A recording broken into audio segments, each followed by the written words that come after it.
আপনি বলেছেন মান সামা রমাদান সুম্মা আতবাহু সিত্তাম মিন শাওয়াল কামা কাসিয়ামিদ দাহর, যে কোনো ব্যক্তি যদি শাওয়ালের 6টা রোজা রাখে আল্লাহ তাআলা তাকে পূর্ণ 1 বছর রোজা রাখার সওয়াব দেন।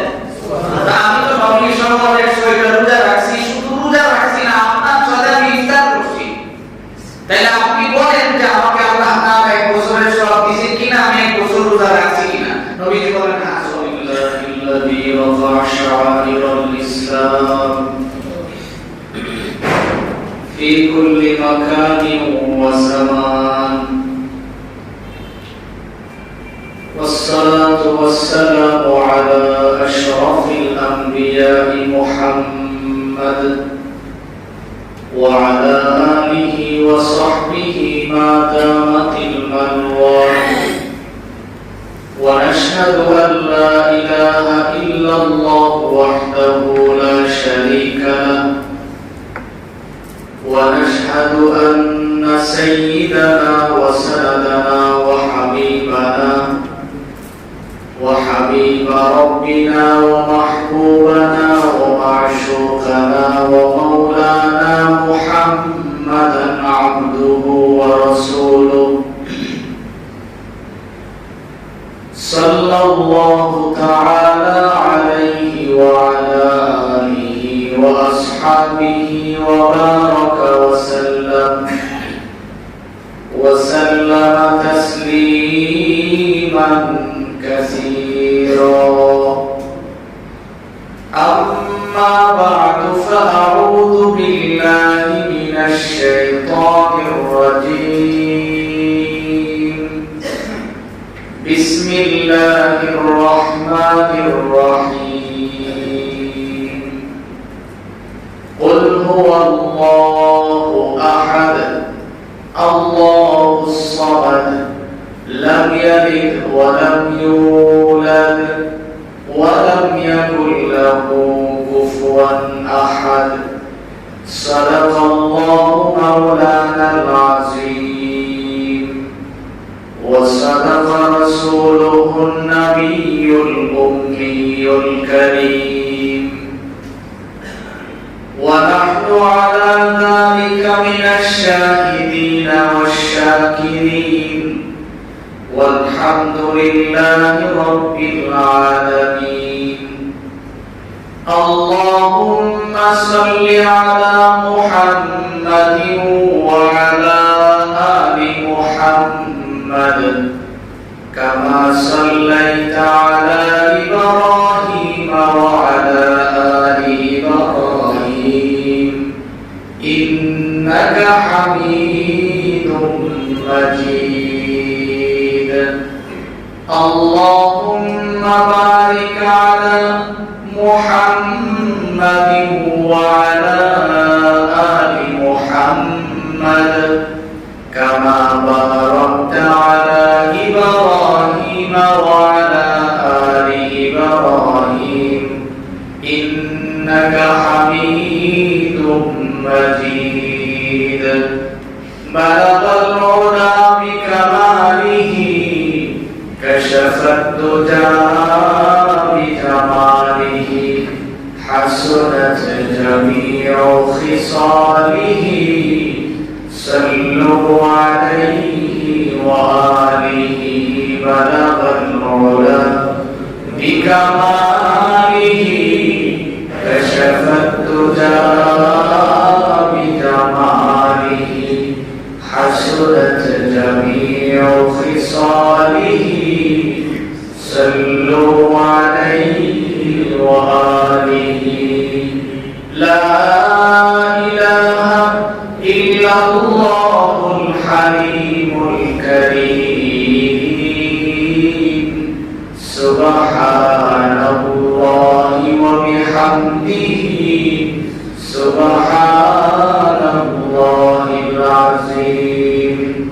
سبحانك لا علم لنا إلا ما علمتنا إنك أنت العليم الحكيم.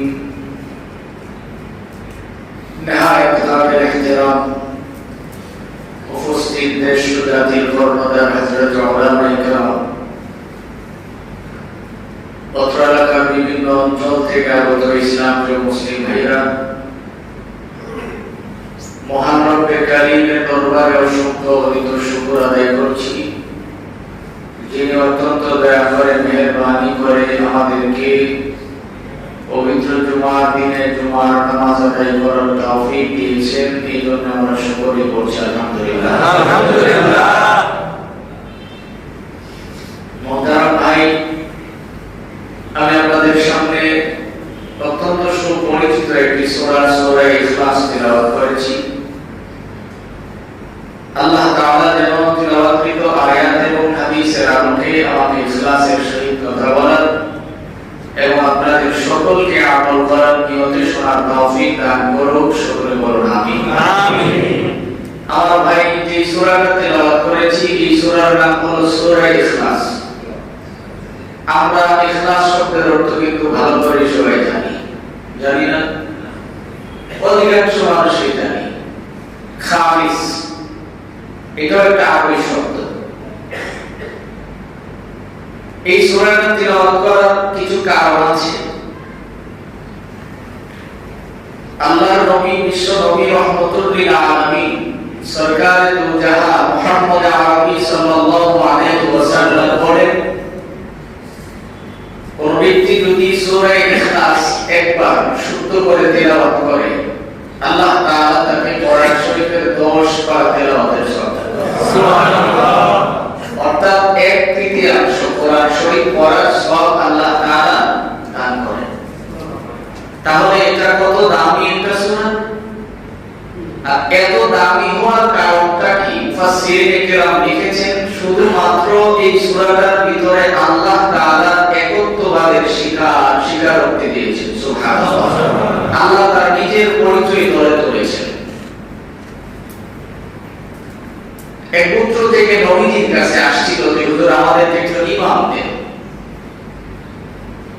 আমাদেরকে একজন ইমাম দেন যিনি সুন্দর করে তেলাওয়াত করতে পারে এবং ভালো জানে। কারণ আমরা যখন ইমাম নেই তখন তো অনেক কাছেই বাছাই করে নিই যাতে করে আমাদের ইমাম ভালো হয়, সব দিক চিন্তা করে ইমাম নেই। আসার পরে নবীজি একজন সাহাবীকে দিলেন, উনিও গেলেন। যাওয়ার পরে কিছুদিন পরে এলাকার লোকজন নবীজির কাছে অভিযোগ নিয়ে আসলেন, ইয়া রাসূলুল্লাহ কি ইমাম দিলেন? উনি তো প্রত্যেক নামাজেই এক রাকাতে সূরা ইখলাস পড়ে, এই একটা সূরা খুব বেশি বেশি পড়ে, এটা ছাড়া উনি কি আর কোনো সূরা জানেন না? সাহাবীকে ডাইকা আনছেন বিশ্ব নবী, জিজ্ঞেস করছেন তুমি সূরা ইখলাস কেন পড়ো বেশি বেশি? ওই সাহাবী জবাব দিলেন, ইয়া রাসূলুল্লাহ এই সূরাটাকে আমি অনেক বেশি মহব্বত করি। কেন করি? তার কারণ হলো এই সূরার ভিতরে আমার আল্লাহর পরিচয় গড়ে তোলা হয়েছে, এই জন্য এই সূরাটা আমি মহব্বত করি আর বেশি বেশি করে তেলাওয়াত করি। বিশ্ব নবী বলেন, এটাই তোমার নাজাতের জন্য যথেষ্ট হয়েছে। সুবহানাল্লাহ। মুহতারাম ভাই, এই জন্য মাত্র রমজান মাস গতকালকে আমাদের থেকে বিদায় নিয়েছে। আজকে শাওয়ালের 1 তারিখ। আল্লাহ নবী বিশ্ব নবী বলেন, মান সামা রমাদান সুম্মা আতবাহু সিত্তাম মিন শাওয়াল কানা কাসিয়ামিদ দাহর। নবীজি বলেন, কেউ যদি রমজানের পরে শাওয়ালের 6টা রোজা রাখে, আল্লাহ তাআলা তাকে পুরোপুরি 1 বছর নফল রোজা রাখার সওয়াব দেন। সুবহানাল্লাহ। একদম পূর্ণ 1 বছর নফল রোজা রাখার সওয়াব আল্লাহ তাআলা কি করবেন? দান করবেন। আজকে যে আয়াতগুলো আমি সূরা ইখলাস তিলাওয়াত করেছি তার সাথে এই হাদিসের অনেকটাই মিল আছে। এইজন্য আমি এই সূরাটা তিলাওয়াত করেছি। সূরার ব্যাখ্যায় পরে যাব, আগে হাদিসটা সম্পর্কে একটু আলোচনা করি। রহমাতুল লিল আলামিন নবীজির কাছে এক লোক, নবীজির একজন গ্রাম্য সাহাবী আসছেন, আয়েশা বলতেছেন, ইয়া রাসূলুল্লাহ আমি আমার মেয়েটাকে আপনার কাছে নিয়ে আসছি, আপনি একটু নসিহত করে দেন। কি নসিহত? মেয়েটা বিয়ে উপযুক্ত হয়েছে, এখন বিয়ে বসতে রাজি হয় না, আপনি একটু তাকে বুঝিয়ে দেন যে আমি তাকে এখন রাখতে আমার কষ্ট হচ্ছে, বিয়ে দিতে পারলে আমার জন্য সহজ।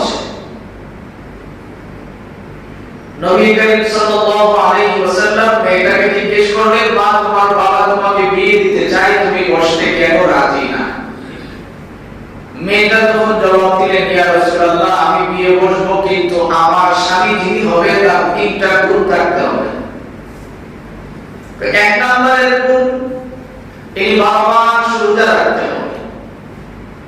2 নম্বরের গুণ সারা রাত নফল নামাজ আদায় করতে হবে।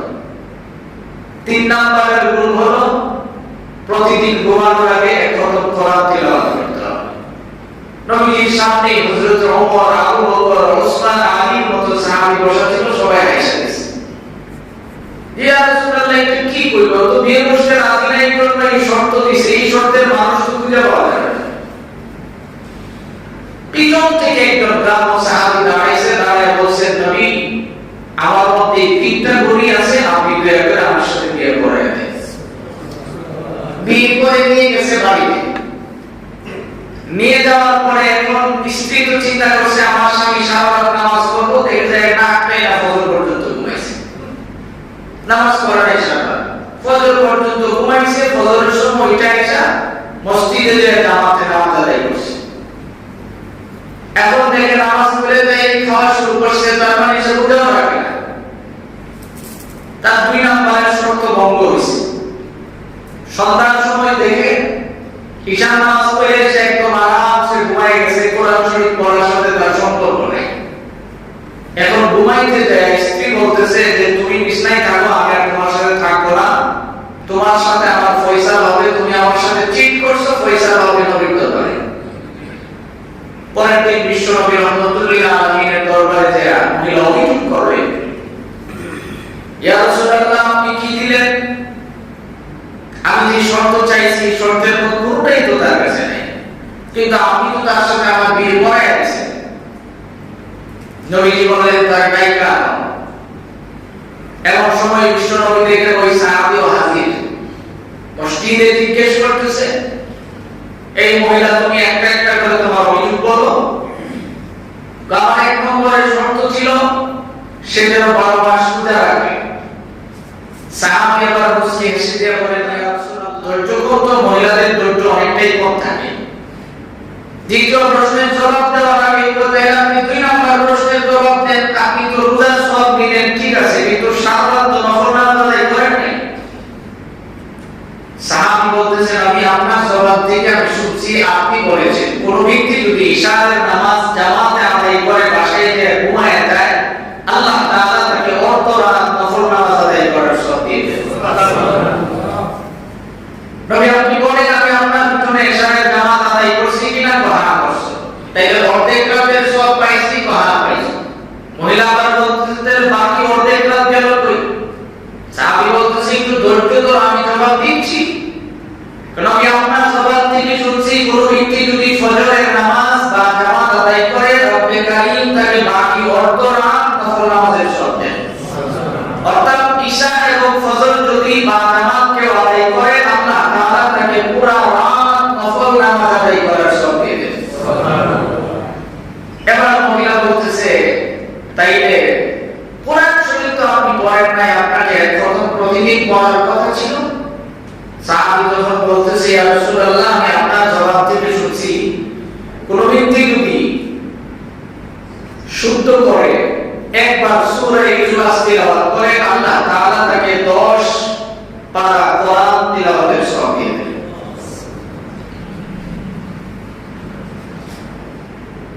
আমি তো নবীজি প্রত্যেকদিন ঘুমানোর আগে 3 বার সহিহ শুদ্ধভাবে সূরা ইখলাস তিলাওয়াত করে ঘুমাই। আপনি বলেন যে আমি এখন কোরআন তিলাওয়াতের সওয়াব পাইছি কিনা? নবীজি বলেন হ্যাঁ পেয়েছি।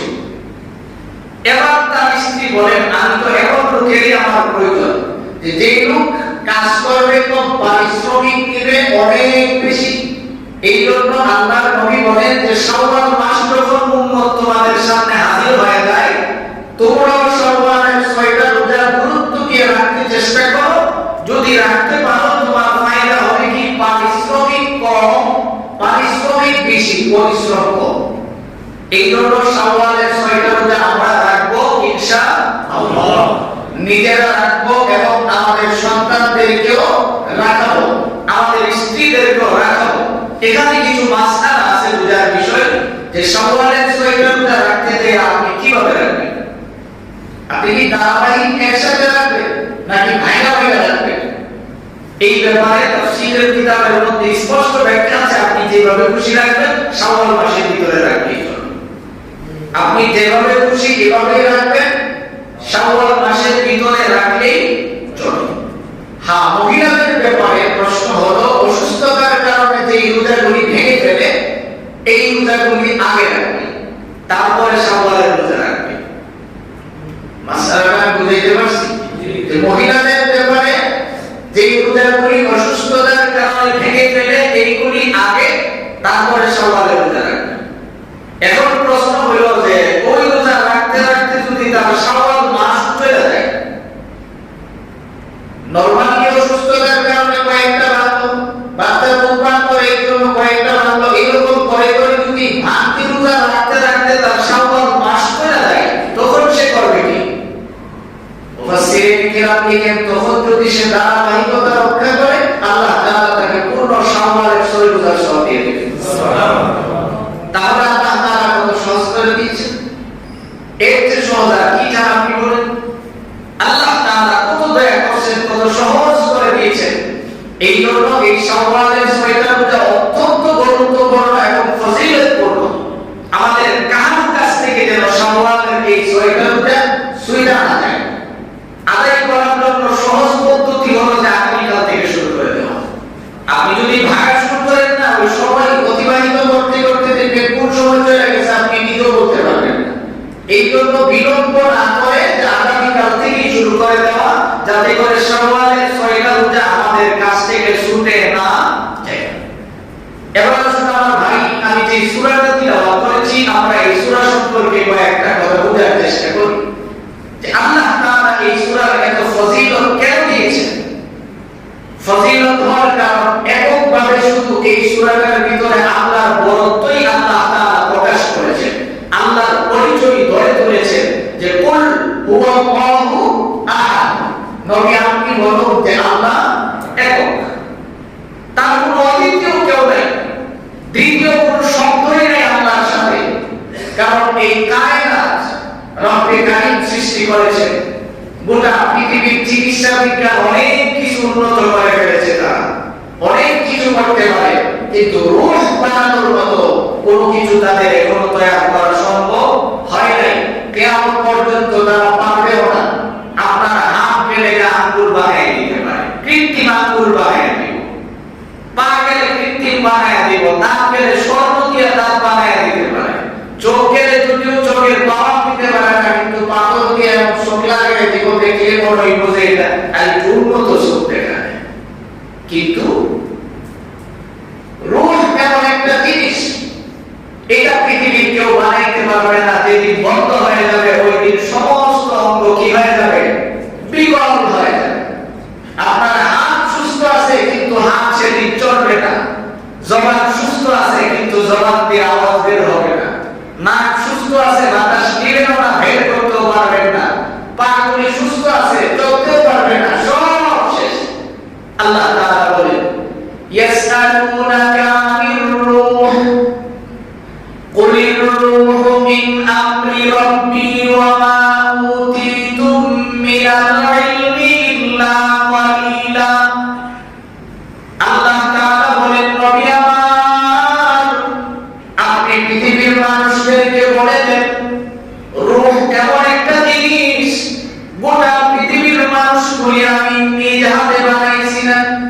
কোন বলার সঙ্গে সঙ্গে মানুষের বডি হয়ে গেছে, কোন বলার আগে কেবলমাত্র মানুষের চেহারার মধ্যে আমি কুদরতি হাত লাগাইলাম। এই জন্য লাগাইছি যেন একসাথে হাজার মানুষ বাস করবে, একজন আরেকজনের সাথে মিলবে না, একজন আরেকজনের সাথে 100% কোনো মিল পাওয়া যাবে না। কিন্তু আমি রব্বে কারীম রূহটা এমন ভাবে বানাইছি, এটা দেখার মতো কোনো জিনিস না, বুঝার কোনো জিনিস না। এটা হলো কুলির রূহু মিন আমরি রাব্বি, এটা হলো আমি রবের একটা হুকুম। আমি আল্লাহ তাআলা যাকে যতদিন জিন্দা থাকার হুকুম দিয়েছি ততদিন থাকবে, এর চেয়ে বেশি থাকার কোনো সুযোগ আছে? এই জন্য রূহটা হলো আল্লাহ তাআলার একটা হুকুম মাত্র। আপনার ভিতরে যতদিন থাকবে আপনার মূল্য আছে সমাজে, আপনার ভিতরে যতক্ষণ থাকবে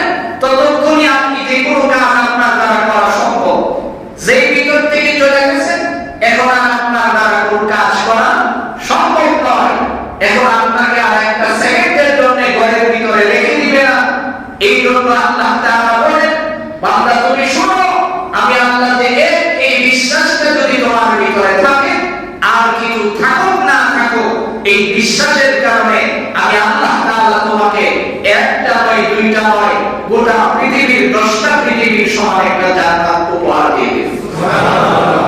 কেবলমাত্র তোমার ভিতরে এই বিশ্বাসটা আছে যে আমি আল্লাহ এক।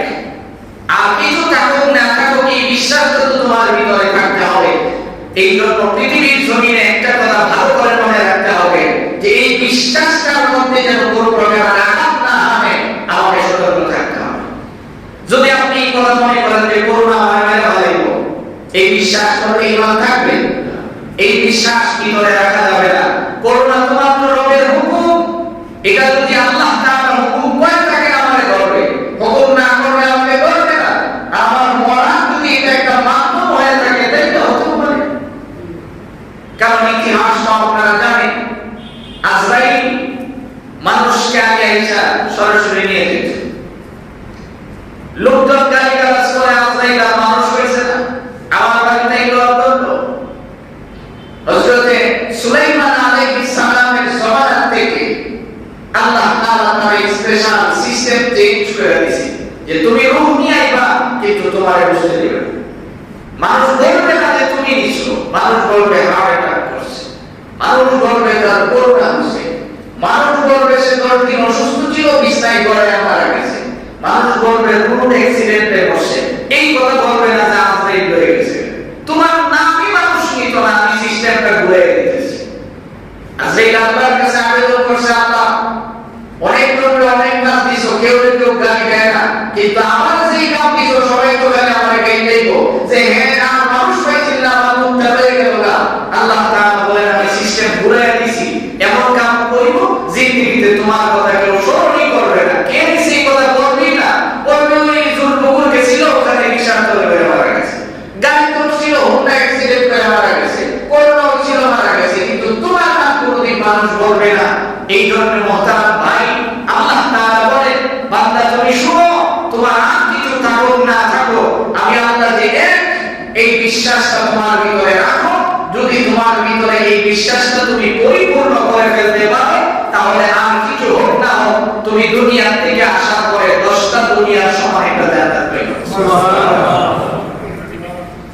2 নম্বরে মুফাসসিরিন ইকরাম লিখেন এই বিশ্বাস অনেক নামে বিশ্বাস।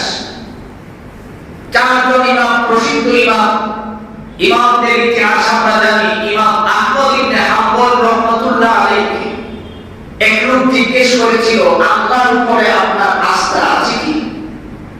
উনি জবাব দিল জি, আল্লাহর উপরে আমার বিশ্বাস আছে। তাইলে আল্লাহর উপরে যে আপনার বিশ্বাস আছে, আপনি বিশ্বাসটা কি করে আপনার ভিতরে আনবেন? কোন কাজে আপনার ভিতরে এত বড় বিশ্বাস আসলো যে আল্লাহ আছে? ইমাম আহমদ ইবনে হাম্বল রাহমাতুল্লাহ আলাইহি বলেন আমি একদিন দেখছি তামা পিতলের একটা বাক্স, হাঁটতেছিলাম, হাঁটার সময় পিতলের একটা বাক্স দেখছি আমি, চুল পরিমাণ কোনো ছিদ্র নেই তার মধ্যে। যাওয়ার পরে আমার মনের মধ্যে কৌতূহল জাগলো, এই বাক্সটা কৌতূহল জাগার সঙ্গে সঙ্গে দেখলাম অটোমেটিক খুলে গেছে। অটোমেটিক খুলে যাওয়ার পরে তার ভিতরে আমি একটা দগদগে সাদা পাথর দেখতে পাইলাম। পাথরটা ভেঙে গেছে, তার ভিতরে এরকম 7টা আবরণ ছিল, প্রত্যেকটা আবরণের ভিতরে ছোট্ট একটা পোকা। এই পোকাটা বের হয়ে সাথে সাথে জমিন থেকে আস্তে আস্তে করে খাবার খুঁজে খুঁজে খাওয়া শুরু করছে। যেই মাত্র আমি দেখলাম তখন আমার বিশ্বাস হলো যে একটা পোকা আপনার জাতিগত শিক্ষা হলো খেতে হবে। এই খাবারের শিক্ষাটা যিনি দিয়েছেন তিনি হলেন আমার আল্লাহ, আর কোনো কিছু আমার প্রয়োজন নেই। সুবহানাল্লাহ। এই জন্য আমার ভাই, আল্লাহর উপরে বিশ্বাসটাকে আপনি পরিপূর্ণ করার চেষ্টা করেন। মাখলুকের উপর থেকে আপনি বিশ্বাসটাকে একদম বন্ধ করে দেন। আল্লাহর উপরে যখন আপনি পরিপূর্ণ বিশ্বাসটা নিয়ে দিবেন, আপনার জীবন চলতে অনেক সহজ হয়ে যাবে, সুন্দর হয়ে যাবে। আজকে মাখলুকের উপরে বিশ্বাস থাকার কারণে আমার বিশ্বাস হলো আমার চাকরি, আমার বিশ্বাস হলো আমার ব্যাংকের টাকা, আমার বিশ্বাস হলো আমার ছেলে প্রবাসে আছে ওখান থেকে টাকা পাঠাবে আমি চল। এই যে একটা বিশ্বাস আছে, এটা আপনি ভিতর থেকে চেঞ্জ করার চেষ্টা করেন, দেখেন আল্লাহ তাআলা আপনার জীবন কত সুন্দর এই জন্য আল্লাহ তাআলা বলেন, বান্দা তুমি শুনো, আমি আল্লাহ এক, আমার কোনো অদ্বিতীয় কেউ নাই। এই কথাটা তুমি যদি বিশ্বাস করে ফেলতে পারো তাহলে তোমার জীবন সুন্দর হয়ে যাবে। ইমাম মালিক রাহমাতুল্লাহ আলাইহি এক লোক জিজ্ঞেসছিল যে আপনি আল্লাহ যে এটাকে কিভাবে দেখেন, কিভাবে বিশ্বাস করেন? ইমাম মালিক রাহমাতুল্লাহ আলাইহি জবাব দিলেন, আল্লাহ এক এটাকে আমি এইভাবে দেখি, কারণ আল্লাহ যদি দুইজন হতো, আমার নাক বানানোর সময় এক আল্লাহ কইতো নাকটা পিছনে দাও, আরেকজন বলতো সামনে দাও, দুই আল্লাহ মাইফিক লাগতো, দুনিয়া ধ্বংস হয়ে যেত। আমি বুঝতে পারছি যে আমার নাক যে সুন্দর করে বানিয়েছে, এখানে আরশে আজিমের মালিক আল্লাহ ছাড়া, একক ছাড়া কেউ হতে পারে না, যেখানে দুইজন লোকের হাত লাগে নাই, একজন বানিয়েছেন। এই জন্য আমার আল্লাহ এক, আমার পুরোপুরি বিশ্বাস আছে, কারণ এক হাতে বানাইছে কি নাই, গোটা পৃথিবীর সমস্ত মাখলুকগুলি এত সুন্দর দেখা যায়। এই জন্য আমার ভাই, আমাদের সমাজে নাস্তিকের তো অভাব নাই যারা আল্লাহ বিশ্বাস করে না। আমাদের ইমাম আবু হানিফা রাহমাতুল্লাহ আলাইহি, ওনার জামানায় খলিফা মাহদীর আমলে এক নাস্তিকের আবির্ভাব হয়েছিল, যিনি বলেছিলেন আল্লাহকে আমি বিশ্বাস করি না। খলিফার কাছে যে বলছিল যে আল্লাহ যে গোটা পৃথিবী যে আল্লাহ সৃষ্টি করছেন, এটা আপনি আমাকে প্রমাণ করে দেন। খলিফা ইমাম আযম আবু হানিফা রাহমাতুল্লাহ আলাইহির কাছে প্রতিনিধি পাঠাইলেন যে আবু হানিফাকে দেয় বলো আমার কাছে আসেন। খলিফার বাসভবন ছিল নদীর কিনারে, অপর প্রান্তে ছিল আবু হানিফা রাহমাতুল্লাহ আলাইহির বাসা। খবর পাঠাইছে সন্ধ্যার আগে, কিন্তু আবু হানিফা রাহমাতুল্লাহ আলাইহি আসতে আসতে আসছে একেবারে রাত 1টার পরে। আসার পরে তো খলিফা বিরক্ত তার উপরে যে এত লম্বা সময় নিয়ে আপনি কেন আসলেন। ইমাম আযম আবু হানিফা রাহমাতুল্লাহ আলাইহি আসার পরে খলিফা জিজ্ঞেস করতেছে, ইমাম সাহেব আপনি কেন দেরিতে আসলেন? আমি তো আপনার কাছে খুব আগে সংবাদ পৌঁছেছি।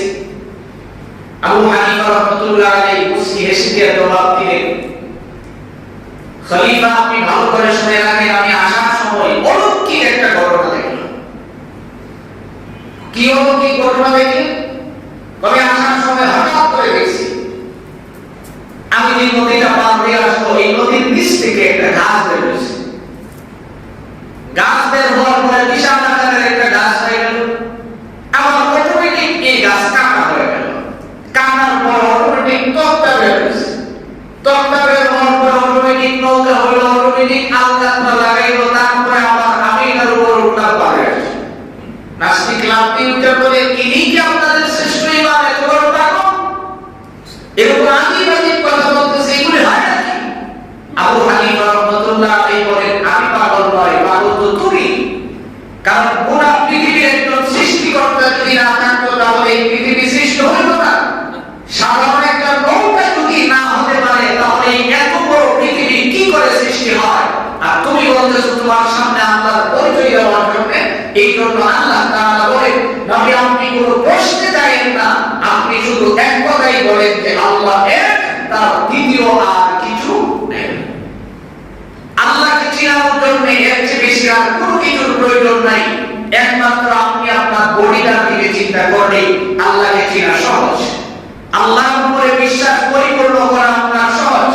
কোটি কোটি টাকার মালিক আপনি হতে পারবেন, কিন্তু আপনার একটা পা যদি অচল হয়ে যায়, দুনিয়ার মানুষ পা বানায় দিতে পারবে কৃত্রিম পা, কিন্তু 100% এই পার মতো আপনি কাজ করতে পারবেন। আল্লাহ আপনাকে জবাব দিয়েছে চিনার জন্য কত সহজ দেখেন। রব্বে কারীম উপমা দিচ্ছেন, দৃষ্টান্ত দিয়ে বোঝাচ্ছেন, বান্দা তুমি আমার সৃষ্টি দেখতে চাও? তোমার মতো দেখো একজন স্বাভাবিক মানুষ। তোমার যেমন হাতে পায়ে বিষ্ণাঙ্গুল আছে, আরেকজনের এরকম বিষ্ণাঙ্গুল আছে। তোমার যেমন নাক আছে তাও আছে, তোমার কান আছে তাও আছে, তোমার মুখ আছে তাও আছে, তোমার দাঁত এবং জিহ্বা আছে ওই লোকেরও আছে। কিন্তু পার্থক্যটা দেখো যে আমি আল্লাহ কিভাবে করি। কিছু কিছু মানুষ কেমন আছে, কান আছে ঠিক, কিন্তু কান দিয়ে শুনতে পারে না। কিছু কিছু মানুষ কেমন আছে দেখো, জিহ্বা আছে, দাঁত আছে, তার মুখ আছে, সব আছে, কিন্তু কথা বলার শক্তি নাই। বলি সে কথা বোমা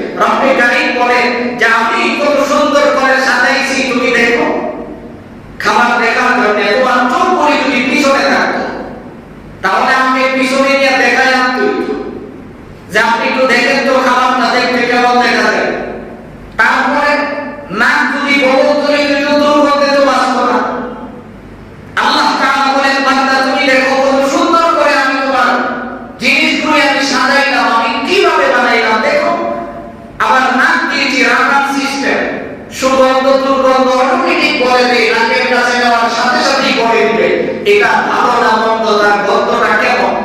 জিহ্বাতে লাগানোর সঙ্গে সঙ্গে জিহ্বা বলে দিবে এটা পচা বাসি নাকি ভালো, তার স্বাদ অটোমেটিক বলে দিবে। আমার নামগুলি এমন ভাবে লাগাইছি দেখো না, 3 স্তরে আমি নামগুলি সাজাইছি। তুমি যখন ছোট ছিলা, আল্লাহ তাআলা বলেন যখন তুমি ছোট ছিলা তখন কিন্তু আমি তোমাকে নাম দেইনি। দিকে মায়ের দুধ পান করতে যখন তোমার মায়ের কষ্ট হতো এই জন্য আমি নাম দেইনি। যেই মাত্র মা আছেন বাবাটা খায় দেখো তুমি ভাই বোনরা খাচ্ছে, তোমারও খাইতে মনে চায়, তখন আমি তোমার নাম দিছি একবারে নরমাল ছোট ছোট। তখন যদি বৃদ্ধ মানুষের মতো বড় নাম দিতাম তাহলে তুমি জিহ্বা কামড় দিয়ে খাইতে পারতে না। এই জন্য আমি নরমাল নাম দিছি যার পাওয়ার কম। এইগুলিকে আমি আমার কিছুদিন পরে এখন বুঝলাম যে তোমার বড় বড় নলি খাইতে হবে, তোমার মনে চাইবে যে আমি সুপ খাই, বড় বড় পায়া খাই, তখন আমি নামগুলি আমার পরিপূর্ণ করে দিয়েছি। এখন বড় বড় হাড়ের মধ্যে তুমি কামড় দিবা, কোনো অসুবিধা হবে না। আল্লাহ তাআলা বলেন এইভাবে আমি তোমাকে সাজায় আনছি। তুমি কি মনে করছো যে আমার উপরে বিশ্বাস না করে তুমি দুনিয়াতে চলবা, কিন্তু আমি তোমার ছেড়ে দেব। প্রত্যেকটা অঙ্গ প্রত্যঙ্গের হিসাব আমি তোমার কাছ থেকে নিব, ফাইল টু ফাইল নিব। কারণ হাসরের ময়দানে যখন তুমি দাঁড়াইবা, দাঁড়ানোর সঙ্গে সঙ্গেই তো তোমার অটোমেটিক জবান বন্ধ হয়ে যাবে, অটোমেটিক জবান বন্ধ। তখন হাত কথা বলবে, তখন হাত স্পষ্ট করে কথা বলবে। যুবক শুনে রাখো, নামাজের সময় বাজি ফুটাইছো, তওবা করো। নামাজের সময় হাত দিয়ে বাজি ফুটাইছো, এই হাত আল্লাহ দরবারে তোমার জন্য সাক্ষী দিবে। এই হাত বলবে মানুষকে কষ্ট দিছে। বৃদ্ধ মানুষ রাস্তা দিয়ে হাইটে যাচ্ছে, ফট করে একটা বাজি তার সামনে হয়ে গেছে। এই লোকের কলিজা সহ তত্তর করে গায়ে পড়ছে, আর তুমি তো মনে করছো খুব আনন্দ উপভোগ করছো। কিন্তু মনে রাখো, এই হাত যেদিন তোমার বিরুদ্ধে সাক্ষী হয়ে দাঁড়াবে, এই পা তোমার বিরুদ্ধে সাক্ষী হয়ে দাঁড়াবে, এই কান তোমার বিরুদ্ধে সাক্ষী হয়ে দাঁড়াবে। আল্লাহ তাআলা বলেন বান্দা, তুমি যদি খালি তোমার ভিতরে আমি আল্লাহ এক, আমি আল্লাহ তোমাকে সৃষ্টি করছি, আমি আল্লাহ ছাড়া তোমার ইলাহ বলতে কিচ্ছু নাই, এই শব্দটা ভিতরে ঢুকায় দাও, আমি আল্লাহ তাআলা দুনিয়ার জমিনে থাকা অবস্থায় যা কিছু আছে সবগুলি অনুমাপ করে দেব। সুবহানাল্লাহ।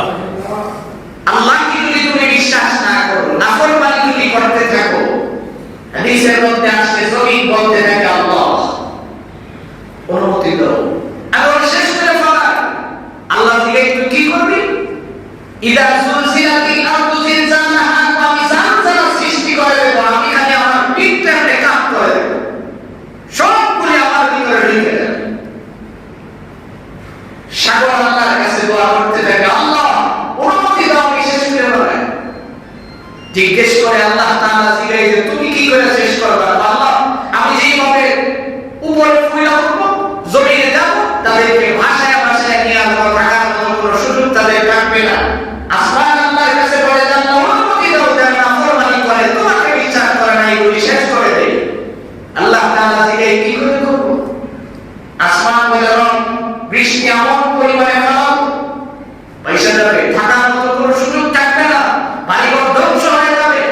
এই জন্য আমার ভাই এখনো সময় আছে, রবের বিশ্বাসটা ভিতরে ঢুকাও, ইবাদত কম করে বেশি করি, আল্লাহর কাছ থেকে কমসে কম যে আল্লাহর উপরে পরিপূর্ণ আস্থা রাখার চেষ্টা করো, যে আল্লাহ তাআলা এক, আল্লাহ ছাড়া কিচ্ছু নাই, কেউ আমারে কোনো কিছু করে দিতে পারবে না, আমার মালিক ছাড়া আমার কিছু করার কেউ নেই।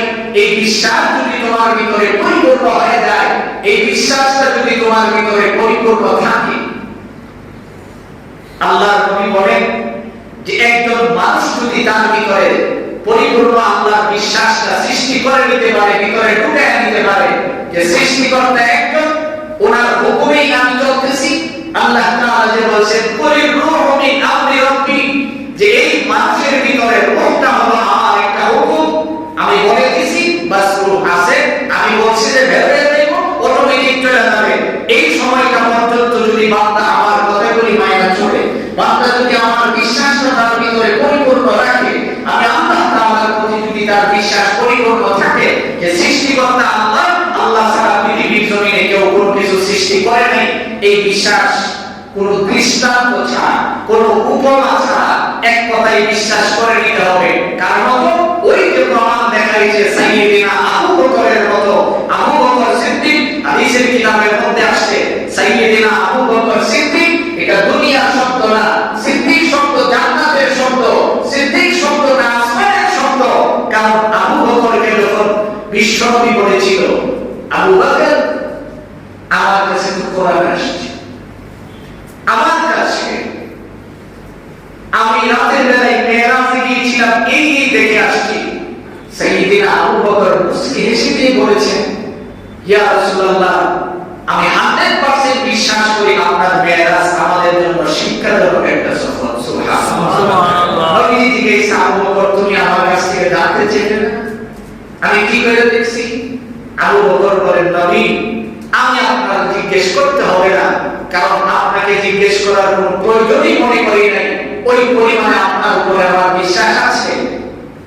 মুশরিকরা আসছে, আয়েশা বলতেছে, তাহলে কত দিন যে গেছিলেন দরজা করা? আপনাদের বাবার টিনের ঘরের মধ্যে এতদিন ঘুমাইছে, আপনি যদি কেউ জিজ্ঞাসা আপনার বাবার ঘরে এই যে চাল লাগাইছে, চালের আইসা করা কত দিন? কইটা আপনি কোন দিন? আপনি বিষয়ে সেইগুলি করেন আর এইগুলির প্রশ্ন কর। অথচ আয়েশা প্রশ্ন করছে যে মুহাম্মদ, আপনি যদি চায় থাকেন তাহলে কোন দরজা করে? বহু মানুষ আমাদের খোঁজ করে আসছে, 40 দিন সময় কাটায় আসছে। যদি জিজ্ঞেস করেন যে বাইতুল্লাহ দরজা কয়টা, বলতে পারবে? এটা সমীকরণ করা আছে, এই জন্য অনেকেই যারা এইসব বিষয় নিয়ে লেখাপড়া করে বলতে পারবে সহজে, কিন্তু কেউ কি বই এসে বলতে পারবে? এরকম আজগুলি প্রশ্ন করছে, ওইগুলির জবাব আল্লাহ তাআলা আমাদের নবীকে দিয়ে দেওয়াইছেন। কিভাবে দেওয়াইছেন? সরাসরি সামনে মসজিদ ধরে তুলছে, নবী আপনি দেখে দেখে করে দেন। সুবহানাল্লাহ। একবার দেখে দেখে আপনি বলে দেন যে ডান পাশে এতটা, বাম পাশে এতটা, সামনে এতটা, পিছনে এতটা, বলে বলে বলে দিচ্ছে।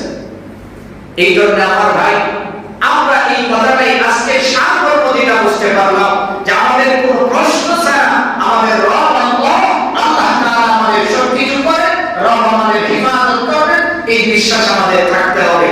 ইদানিং তো বিশ্বাস একটু লড় হয়ে গেছে। ওই যে বাইতুল মুকাদ্দাস জেরুজালেমের মধ্যে ইহুদিরা কিন্তু খুব বেশি আক্রমণ করতেছে মুসলমানের উপর, আমরা দেখতেছি অনেক বেশি আক্রমণ করতেছে। আমরা তো দেখতেছি আমাদের চোখে, আলহামদুলিল্লাহ আমাদের বাংলাদেশের মাননীয় প্রধানমন্ত্রী নিন্দা জ্ঞাপন করছেন।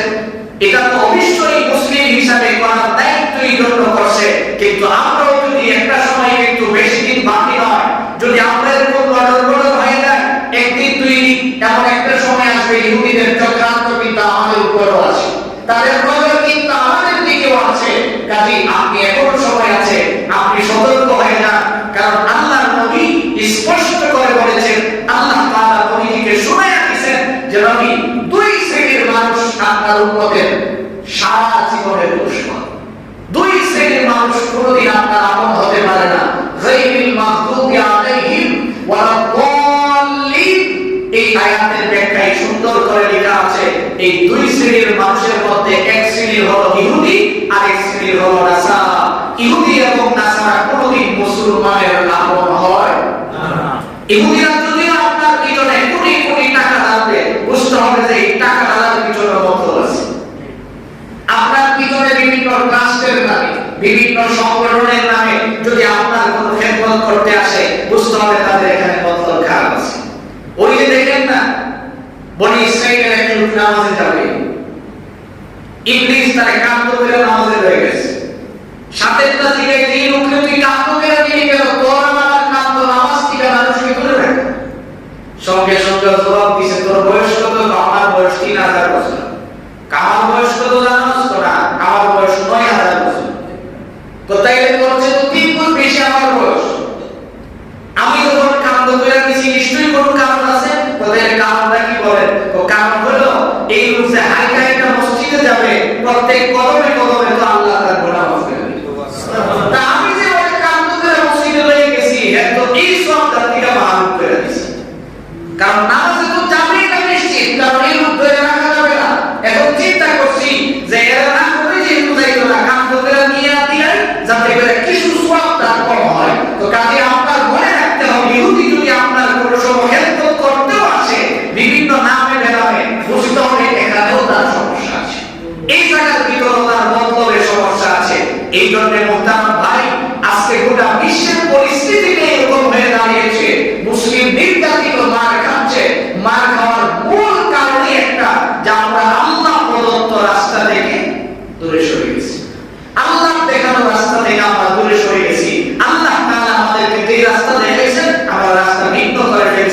এই জন্য আমার ভাই আল্লাহ তাআলা আমাদের